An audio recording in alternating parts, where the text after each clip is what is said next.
Hi, it's Doug. Blood. We've all got it. Personally, makes me a little squeamish or lightheaded if I see it. Maybe you're tougher than I am.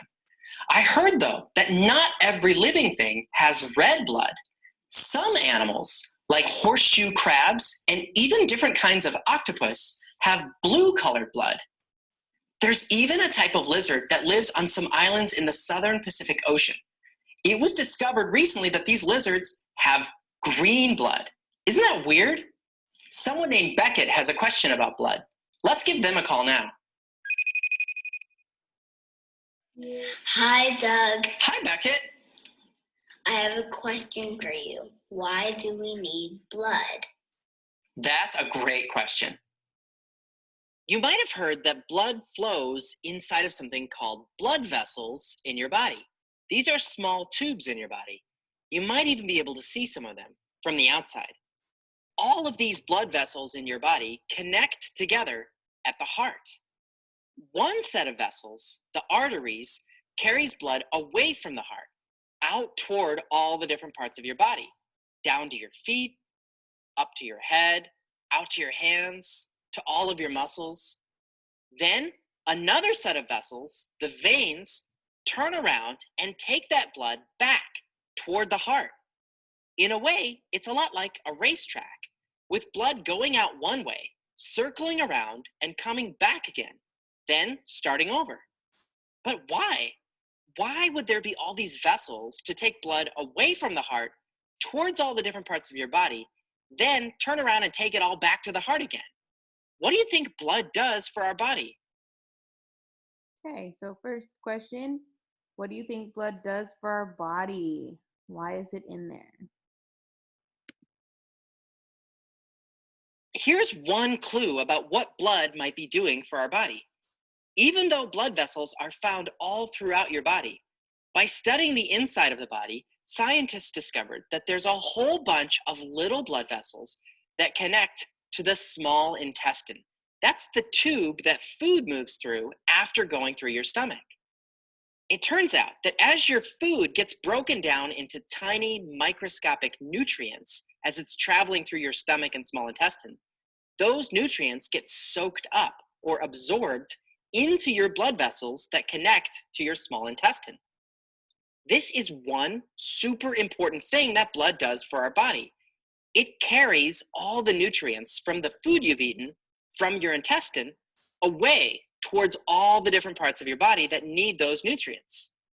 Without blood, the nutrients in the food you eat wouldn't be able to reach the rest of your body, where it helps your body grow and make repairs.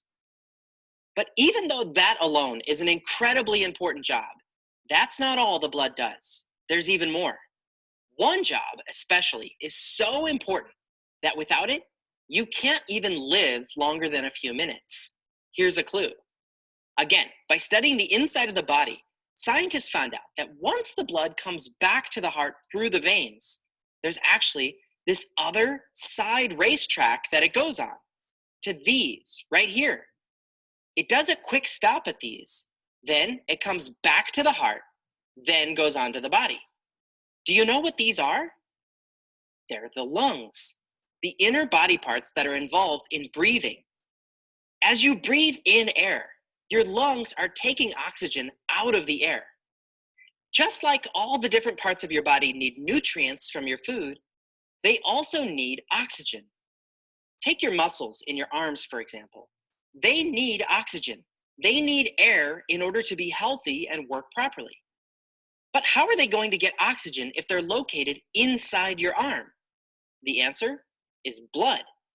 Blood carries both nutrients from your food and oxygen that it gets by stopping off at your lungs.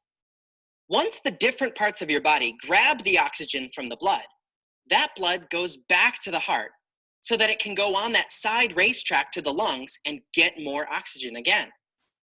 Oxygen is so important to all the different parts of your body that you can't live longer than just a few minutes without it.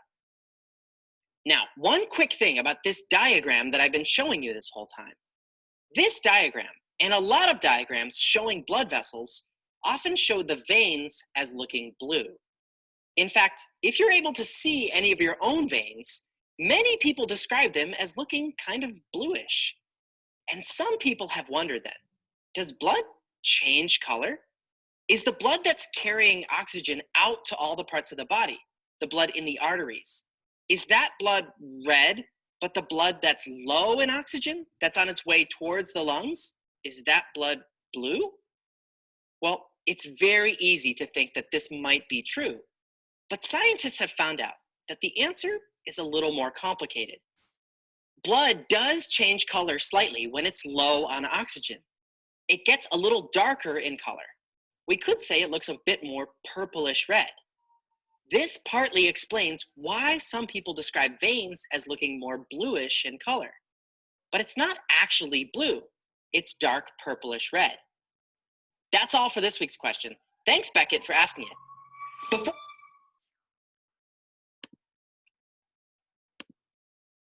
Okay, so the question for that mystery was, why do we need blood?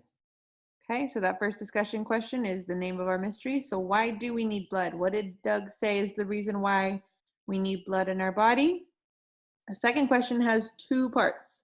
So how does blood travel around your body, and what does it travel in? Doug talked about the specific things inside your body that the blood actually travels through.